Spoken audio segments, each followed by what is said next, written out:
1st of July, and we know what that means. What to sow and grow in July. And we'll do what we normally do. We'll break it down into weeks.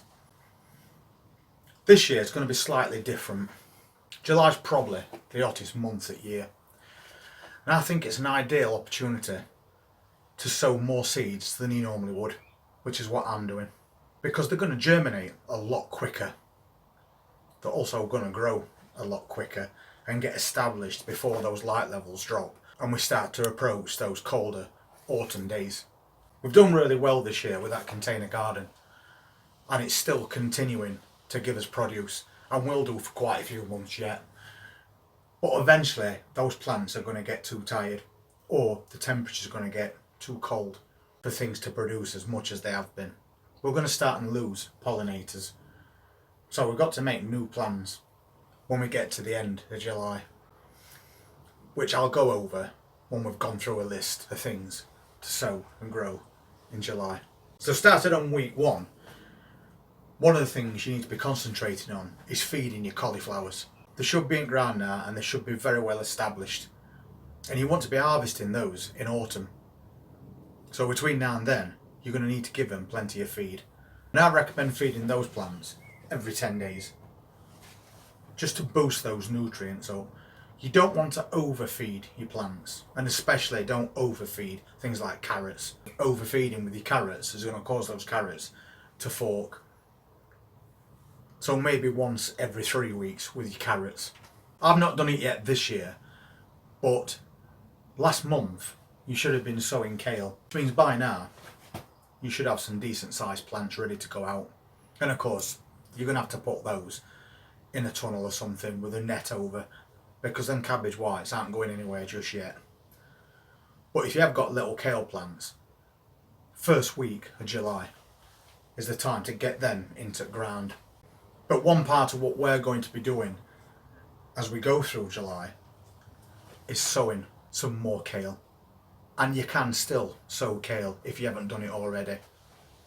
But what we're going to do is we're going to sow kale, and I'm going to grow it into little plants, only about 6 inches tall, and then I'm going to harvest them. I'm not going to plant them outside to grow into big plants because we don't need them. So I can get a few 12 packs of plants growing and then take these baby kales, because they'll be perfect given a quick boil or a stir fry. But more importantly, kale is one of your superfoods, and we drink smoothies. So we can put those kales, with them being such small plants, through a blender and add loads of other bits and bobs in. So that's why we're growing them. And that's part of the things that we're going to be doing a little different this July. We're going to be utilising these greenhouses. We've got 2 this size, and they're 12 foot by 8. But the size of the greenhouse doesn't matter. If you've only got a small greenhouse, you can do exactly the same. If you haven't got a greenhouse at all, you could build some kind of a frame outside and just put polythene over it top. That'll work just as good. Apart from slugs and snails, of course. So that's what we're doing with kale this year, and I'll be sowing some this week. You should reach the point as well where you've got spinach, and that should now be ready to harvest. And if it is ready to harvest, you need to start taking it now, because as soon as we hit July and those temperatures go up, that spinach is going to bolt. That's guaranteed. I've just pulled about 6 plants out of a raised bedding garden because they've just gone to seed with that heat that we had last week. So they won't last very long unless you can put them in a shady area, give them a couple of hours sun, and then put them back in shade. But spinach is very temperamental when it comes to hot weather. So either start harvesting your spinach now, or if you haven't got any spinach, sow some seeds and get some growing, which is another thing that we'll be doing. But you need to keep a supply of all these salad leaves continuously all the way through the year. We're also going to be sowing some turnips, and we're going to use a variety called Snowball. Turnips are quite slow growing, but they're also very cold hardy. So you can get some going now and then plant them out at the beginning of August. And as those temperatures cool down, it's not really going to bother those plants. And then you could get some small harvests around Christmas time, or leave some to grow through to spring. That's pretty much all we're doing on week 1 of July, because most of this month you're going to be doing more maintenance than you are actual planting. unless you're replacing things that you're taking out of ground. So you need to look after all your plants that you've already got. Keep everything weeded and always make sure that you've got consistency when it comes to watering and feeding your plants. When we get to week 2, you should have also have grown some little broccoli plants, and it's not too late to sow seeds for broccoli. This is definitely your last chance to get some little plants growing, which is another thing that we're going to be doing. We're going to be growing little broccoli plants, and we'll be taking them as small plants, just like we're going to do with the kale. Because so far this year, I haven't had one harvest of broccoli because they keep bolting, they keep going to seed. So the way I'm going to combat that is I'm just going to grow little broccoli plants inside these greenhouses, and then I'll harvest the small plants. So if you've got some broccoli, you can get that planted outside now. Once again, it's a brassica, so you need to offer protection from cabbage white. But if you haven't got plants, sow some seeds, because this is your last chance. Something different I'm doing this year as well is I'm going to be planting some more potatoes. And you've got 2 choices with those. You can do first earlies or you can do second earlies. But we're doing them in containers, not in ground. If you put them in ground and they take a long time to grow and we get some early frosts, it's going to kill your plants.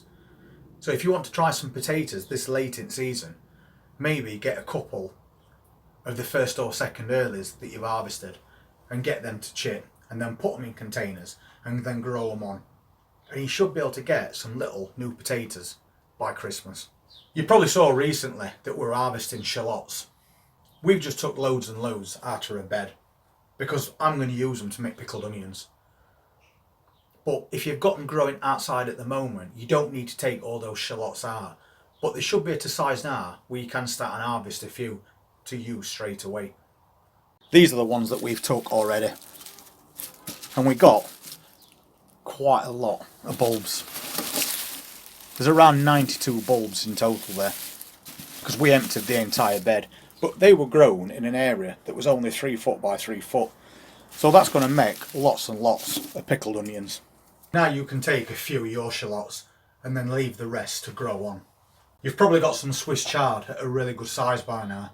We don't grow Swiss Chard because we're not that keen on it, to be honest. And there's other things that we grow that we can harvest much quicker when it comes to types of salad leaf. You might have already grown some, so now's the time to start harvesting that. And then maybe re-sow some seeds to get some more going for later in the year. I did say it was going to be a quick list.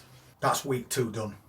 Week 3 is also quite a short list. We have got a lot more things to add to the end, which I'll go through when we've finished week 4. But when you get to week 3, you also should have courgettes that are ready to harvest. We haven't got any at the moment, but we have got some on way. But in your area, it might be different, because each area at UK has a different climate. It's always better down south than it is in north. So maybe down south, you've got courgettes that are ready. So start harvesting your courgettes and then tidy all that plant up. Take a look all around that plant for yellowing leaves and then start cutting them away. If you do kohlrabi, which some people do, once again, it's not something I do, week 3 in July, it's time to sow fresh seeds and get some more plants going for an autumn harvest. That's week 3 done. We'll move on to week 4. We've got loads of sugar snap peas growing outside. We've got some in containers in container garden, and then we've got a big long framework of them that's planted in ground. And we've already started harvesting these mangetout. But regardless of what variety of peas you're growing, you should now be in a position where you're starting to get good sized pods that you can take. And if they are a good size and you've got decent sized peas inside there, definitely start taking those off. And if there's too many for you to eat, then check out our cooking channel. We've got videos on there showing you how to freeze just about everything that you can grow and harvest in your garden. There's a link in the description if you want to have a look at those videos. Because whatever we grow through here, we try and preserve as much as possible, because it's a long autumn and it's a long winter in UK. So that's why we're doing all these videos on this cooking channel. So that even though the season's come to an end and there's not much of anything growing, you should still have a freezer of produce to last you for those months till we get back round to spring. But also at the same time, you can sow more peas. And not only peas, French beans. What I recommend doing is growing dwarf varieties at this time of year. You ain't got much time for peas to germinate and become mature plants that start climbing 6 feet or more. So another part of what we're doing this July, different to what we normally do, is we're going to start and sow lots of French beans and peas, because we've got dwarf varieties like Slenderet and Tenderet, so they'll grow quite quick and they only get to about that height, and you'll quickly start getting flowers which will turn to beans and give you harvests. So we're going to sow quite a lot of those seeds and get loads and loads of plants on go. And because of that problem with slugs and snails, I'm going to be keeping them in greenhouses. So we're going to put them in little containers and then put them on these benches behind me and in that other greenhouse as well. Because we've got plants out there that's already given us produce, but we know that they're going to get tired quite soon. So it's best to sow some more now, so you can replace them plants when they're exhausted. So maybe try that different this year, dwarf varieties. And the peas I'm going to be using are called Twinkle. And they're particularly good because you can grow them as dwarf pea plants and get pods off them, or you can grow them and take pea shoots as well. 4th week of July is a very good time to start sowing your cabbages for spring. We tried last year with cauliflowers as well. They didn't work out so good, but we always seem to do really well with cabbage. So we're going to start and sow some seeds and get some different varieties of cabbage on go, because they will overwinter outside. Cabbages are very cold hardy. So maybe find out your seeds and get a few more of those sown, and then we can grow them on into decent sized plants, ready to either go in containers or outside. But apart from that, because the temperatures are going to start to cool down after July, it'll be a good time to start doing some Chinese cabbage. If you grow Chinese cabbage through the hottest parts of the year, it does tend to bolt. But it's also a favourite of slugs and snails. We had a greenhouse full of those at the beginning of the year, hoping for an early spring harvest. Unfortunately, the slugs beat us to it and destroyed every single plant. We put some more in and we tried again, but then it got too hot and they all bolted. So we basically didn't get any, apart from a couple of leaves. So now is a good time to do that again. Get some Chinese cabbage on go, grow them up into little plants, and try and keep them out of your greenhouse, but offer them a little bit of protection as well. And then you'll be able to plant those in your containers or outside once they reach a nice mature size. And your final week of July is also a good time to take all your shallots out. They should have reached maturity by now, so you should be in for a really good harvest. And to backtrack to week 2, I did forget to mention that on week 2, when you're taking those first little harvests from your shallots, that's the point where you stop watering them. Don't water them after that. Let the outer skins of those bulbs start to dry a little, because they'll store a lot better if you do that. So week 2, stop watering, take a little harvest. Week 4, you'll then be in a position where you can harvest them all, but then you'll need to either lay them out somewhere under shelter to dry out or hang them up in a shed or something. Don't leave them in direct sunlight. And the same goes for your onions. Once you reach week 4 of July, stop watering your onions. You should have got to that point with those where the tops are starting to fall over, which is perfectly normal. Don't panic if you see the tops of your onions just falling over and laying flat on ground. That's exactly what they're supposed to do. So once you get to week 4, don't water those onions anymore. They'll get moisture from those little downpours that we get through July and August, and they'll still continue to grow and swell those bulbs. And by mid-August to the end of August, you're going to be harvesting all those onions anyway. And that's week 4 done. But now I'm just going to go over a few other bits and bobs that I'm going to be doing apart from that, because I think it's better to do as much as possible through July, with it being such a warm month. You've got much more chance of your seeds germinating, and your plants are going to grow really quick. We keep doing fresh sowings in these little containers. These are them little caravan wash bowls that you've been looking at probably since March, but they work really well. And we've already started sowing more carrots. We've got about 4 different varieties of carrots this year. We've got some called Little Finger, which don't grow really long, but they are thin carrots, so you can more densely plant that container. It don't matter if they're really close together because they're going to be very thin carrots anyway. And that's a very small area and a very small amount of compost. So we've set ourselves some more, and we've also got some called Paris Market, which we're trying again because they didn't actually form balls, which is what they're supposed to do. They don't form a taproot, they grow into little round carrots.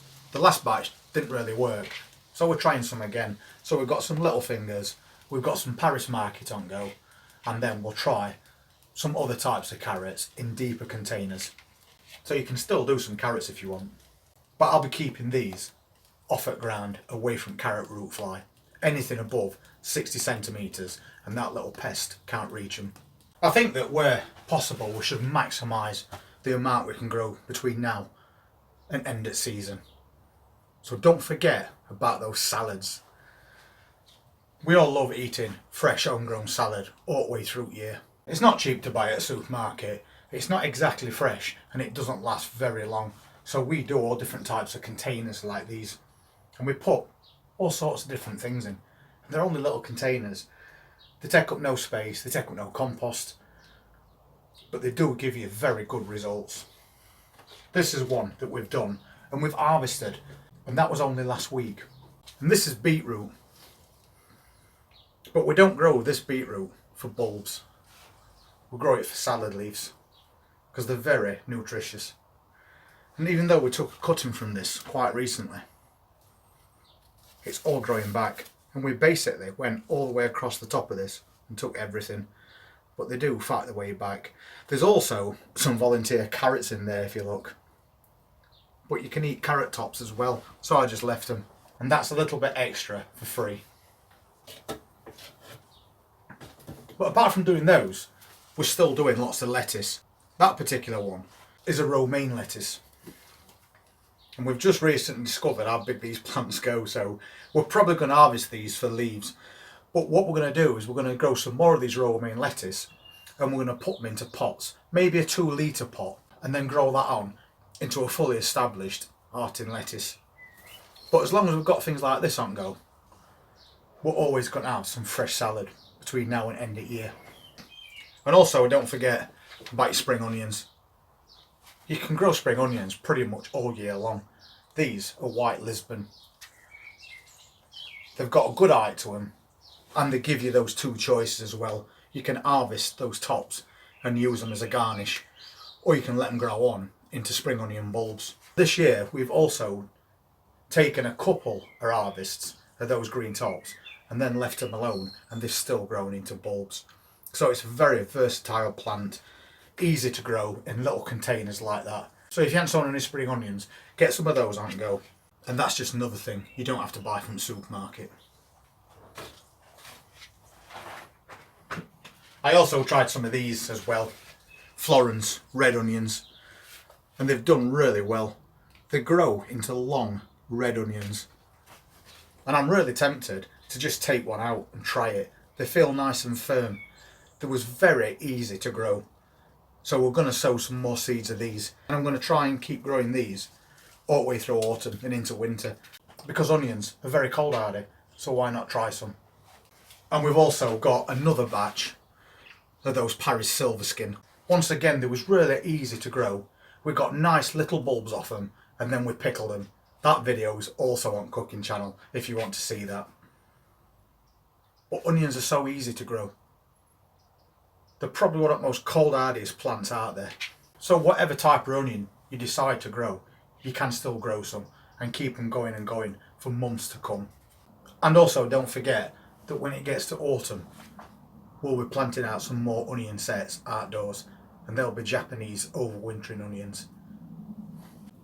So we've got every intention of filling this bench behind me with freshly sown seed packs, so we can keep all this going between now and Christmas. And that's the experiment that we're going to do through July, right through to end of year. We've filled this bench behind me, we've got another greenhouse with a big bench in it all the way across back, just like this one. And we're going to fill that with even more containers. And we'll do a mixture of plants. Some will be really cold hardy ones, which is great, because we'll be putting them into that container garden as those plants finish. But so far, there's a lot going on in this container garden. I've just moved this planter up here. That's a perennial flowering plant that we bought in a 9cm pot that is now huge. But because it's got so many flowers on it, it's always attracting pollinators, which is good for us plants. You might want to try doing some herbs as well. These have grown perfectly fine in this container. That's parsley, and we had it in a tiny little pot, and now the plant's massive. You can also grow things like basil and coriander, and you can just put them in little pots in your greenhouse or even on your kitchen windowsill, just so you've got a few herbs available. And I think I'll also do some more red cabbage this year. We grew little plants and I put them in this greenhouse last October, and now we're taking harvest of them. A bit later than we actually planned, but we've still got something from it. But I think this time I might put them outside instead of in greenhouse under a net. But we'll definitely try those again, and some Savoy as well, because Savoy cabbages are really cold hardy too. I think basically anything you want to try and grow through July, you should have a go at. You're not going to lose anything except a few seeds and a bit of time, but stay away from things like peppers. They need far too long a growing season to get anything from those at the moment, and chilies as well. You should already have established tomato plants, cucumbers and courgettes that are going to start giving you fruit anytime soon. And we mix up all these varieties, still keeping a good supply of salad leaves at the same time, which are really easy to grow, while putting things outside like as cabbages ready for spring. We should be able to keep ourselves in fresh homegrown veg right through until early next year. And a lot of this month is going to be about maintenance and keeping your plants clean and healthy, while at the same time maybe trying things like this out and start yourself a little autumn container garden. Anyway, thank you very much for being part of this channel. I really appreciate it. And if you're interested in seeing how everything turns out over the next few months and what else we might put on these benches for autumn winter growing, then hit that subscribe button, press that notifications bell, and we'll see you next time. Take care.